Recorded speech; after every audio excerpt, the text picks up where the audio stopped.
మహాదేవ శ్రీమాత్రే నమః. Welcome to our channel శ్రద్ధా భక్తి ఛానల్.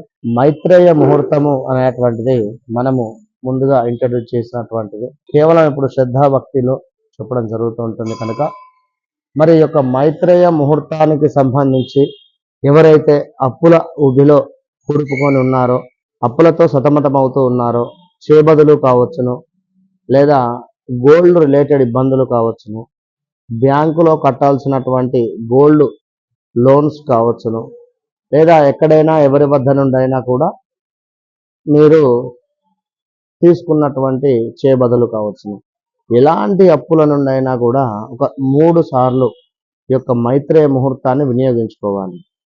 అంటే ఒక 2 సార్లు ఆన్లైన్ పే చేసిన, ఒకసారి ఖచ్చితంగా కూడా బై హ్యాండ్ ద్వారా ఆ యొక్క మనిషికి డబ్బులు ఇవ్వాలి. ఇక్కడ ఎన్నో సమస్యలు ఎదుర్కొంటూ ఉన్నాం. అందులో ఏమిటి అంటే మీరు చెప్పేస్తున్నారు గురువుగారు, మరి ఇక్కడ మాకు వచ్చేసరికి వారు ఆన్లైన్ పేమెంట్ చేస్తున్నారు, మరి మాకు ఇచ్చేది ₹1,00,000, 500 ఆన్లైన్ పేమెంట్ చేస్తున్నారు, మరి మాకు ఇచ్చేది 10 లక్షల రూపాయలు, ఆన్లైన్ పేమెంట్ 500 చేస్తున్నారు అంటే అలా ఉండదు. ఇద్దరికి కనెక్టింగ్ ఉండాలి విన్నరా. వారు మీ యొక్క అప్పు తీర్చాలి అనేటువంటి భావనలో వారు ఉండాలి, వీరు మా అప్పు తీరుస్తున్నారు అనేటువంటి భావనలో మీరు ఉండాలి. అలాంటి పరిస్థితులలో ఉంటే మాత్రమే తప్పకుండా కూడా మైత్రేయ ముహూర్తానికి సంబంధించినటువంటి రిజల్ట్ అనేటువంటిది మీకు ఉండేటువంటి పరిస్థితి ఉంటుంది.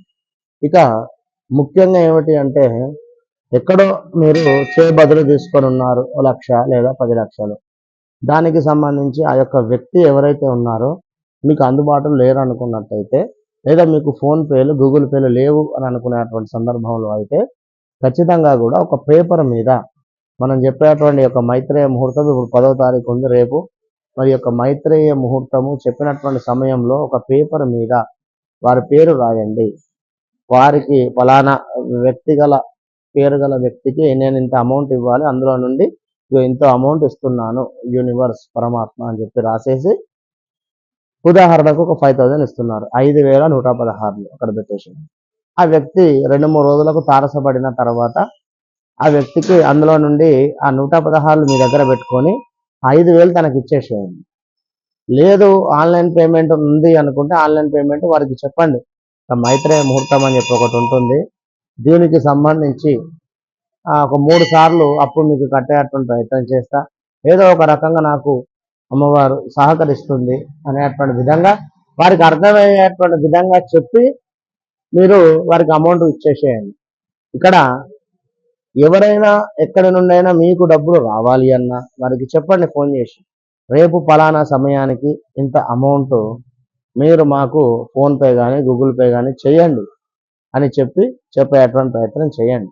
ఇక బ్యాంకు లోన్స్ ఉన్నటువంటి వారికి కూడా రేపు రాబోయేటువంటి సమయము చాలా అనుకూలంగా మధ్యాహ్నం ఉంటుంది చక్కగా కూడా. మరి ఈ సమయంలో బ్యాంక్స్ కానీ లోన్స్ కానీ అన్నీ కూడా ఓపెన్ అయ్యి ఉంటవి కనుక మరి ఈ సమయానికి చక్కగా వెళ్ళి మీ బ్యాంకు గోల్డ్ రిలేటెడ్ ఎలాంటి ఇబ్బందులు ఉన్నా, లేదా ఏమైనా క్రెడిట్ కార్డ్స్ బిల్స్ ఉన్నా చక్కగా ఈ యొక్క డేట్స్లో మీరు పే చేసుకోండి. ఒక 3 సార్లు పే చేయాలి, ఏదో ఒకసారి 2 సార్లు పే చేసామని కాదు. ఎందుకంటే 30 లక్షల అప్పు తీర్చినటువంటి వారు కూడా ఈ యొక్క మైత్రేయ ముహూర్తాన్ని ఫాలో అయ్యి 30 లక్షల అప్పు తీర్చినటువంటి వారితో కూడా ఉండడం జరిగింది. మరొక విషయం ఏమిటంటే మొన్న ఎంతో మంది కూడా కింద కామెంట్స్ రూపకంగా గోల్డ్ తాకట్టులో ఉండేటువంటి గోల్డ్ రిలీజ్ చేసుకున్నామని కానీ, ఇలా వేరే ల్యాండ్ రిలేటెడ్ ఇష్యూస్ను కొంచెం సద్దుమణిగింది అని కానీ, లేదా ఇంకా ఉద్యోగ ప్రయత్నంలో ఎవరైతే ఉన్నారో వారి యొక్క మైత్రేయ ముహూర్తం సమయంలో ఉద్యోగ నిమిత్తమై కూడా సంకల్పించుకోండి విన్నారా. మరి మైత్రేయ ముహూర్తము సమయం ఏమిటి అనేది చూసుకున్నట్టయితే మనకు రేపు మంగళవారము 10వ తారీఖు సెప్టెంబర్ నెల 2024 10:36 AM నుండి 12:47 PM దాకా ఉంది. సుమారుగా 10:30 నుండి 12:45 దాకా ఉంది కనుక ఇట్టి సమయాన్ని మంచిగా వినియోగించుకోండి. All the best.